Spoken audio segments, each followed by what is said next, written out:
Hi, I'm Aidan Rodley, and this is the first of what is a new regular segment here on TAB Trackside, Mainland Matters, in which we sort of look at matters relating to South Island racing. A fortnight ago, we saw the opening of New Zealand's newest track, and that's the all-weather track at Riccarton on the inside of the turf track, and we saw the first meeting held that day as well. And so with an eye to Thursday's meeting, we've just crunched some of the numbers around that first meeting, and hopefully we can point you to maybe a couple of winners going into Thursday's meeting. So if we can just have a look back at that first meeting, and you'll see from the graphic where we've got going that you've got each race, the 7 races on the program with each winner, and their settling positions as well. You can see earlier in the day, Eulogy Show from the trail, Mr. Rafiki 3 back the fence in 5th, Shanghai Express in the trail, Sarayu leading, and She's Recommended from the front as well. So those first 5 races were those horses who are able to find the fence and get handy as well. And you can see from the position at the 400 as well, those horses that were right there, horses who'd come out of the trail to be in a challenging position, or those horses in front were at a distinct advantage. So race 1 first, race 2nd, third for race 3, and the leaders at the 400 metres were winners in races 4 and 5. However, by races 6 and 7, bigger fields, and obviously we saw jockeys starting to adapt to how the track was playing. Far Side came from 5th in running, and then Virtuoso Led, who had gone back from a wide barrier draw and settled 2nd last, was still wide and a long way back at the 400 metre mark, but then put into the race by Sanu Talua and really did unleash with a quick run. You can have a look as well down that last 600 metres sectionals on the graphic too, just how fast each of those horses did run, and Virtuoso Led, with the bigger field and obviously coming from a long way back, did unleash the quickest last 600 of our winners. And a lot of those winners actually were the fastest last 600 of their races as well. If we can at this point, we might just see if we can point you to a couple of race winners from the first day and just go back and recap those races. So first of all, we want to go back and have a look at Virtuoso Led. So we've got the tape rolling here from just after the 600 metre mark, and you can see Virtuoso Led just starting to circle the field, getting back. Now at this point, in behind runners, comes on the outside of row of 8 and then unleashes down centre track, and you can just see this horse really quicken strongly for the win. Row of 8 does wind up really nicely as well into 2nd spot. Just the last 150 metres, you can see Virtuoso Led getting to the front, and now just really kicking clear in the hands of Sanu Talua. Row of 8 2nd, and not a bad run as well from our Rosette, who did hold the inside for Kavish Chowdhury and run into 3rd position. So that's Virtuoso Led, who does back up at the 2nd meeting as well. Now Karen Thurston, I've spoken to her today. She said the horse has come through the race really well. Obviously Andrew Carson's looking after the horse at Riccarton. And we'll see as well that this horse not only runs this Thursday, but will also go to that June 3rd meeting, which is the high stakes meeting, and basically has been the target the whole time for Virtuoso Led. So on Thursday, you'll see that horse in race 5.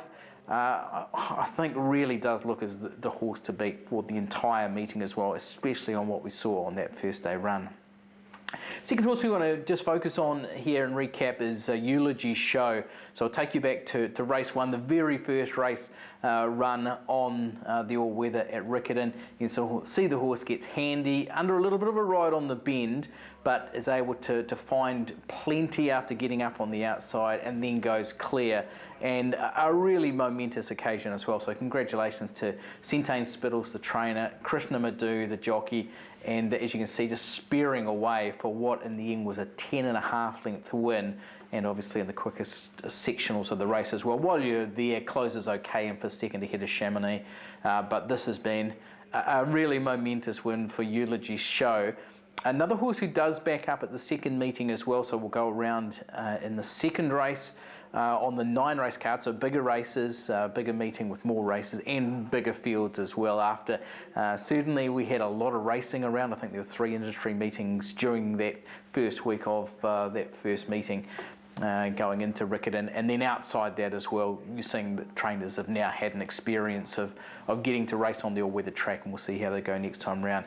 So Eulogy Slow goes up to rating 74 company in the second, so it is a bit of a jump from maidens to rating 74, but really looking forward to seeing how that goes. Obviously the modelling that we've done around where they've positioned and where they've settled and running, it's only a very, very small sample size, and it can't be relied on whatsoever, but it's obviously points of interest, especially as we move into that second meeting, and just watching that progress track, especially as we go meeting to meeting, and how jockeys do adapt to the surface as well.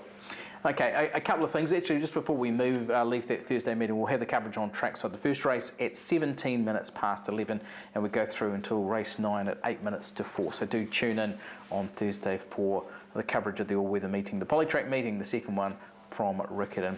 Just a couple of other points of notes before we finish up this first segment of Mainland Matters. A couple of real notable firsts as well. We say congratulations to Yogesh Achimar, who got his first winner at Riverton last week. That was aboard Natural Momentum, and then of course 4 days later backed up and got the second win. That horse running up maiden nominations and winning at Invercargill on Sunday, so congratulations to Yogesh.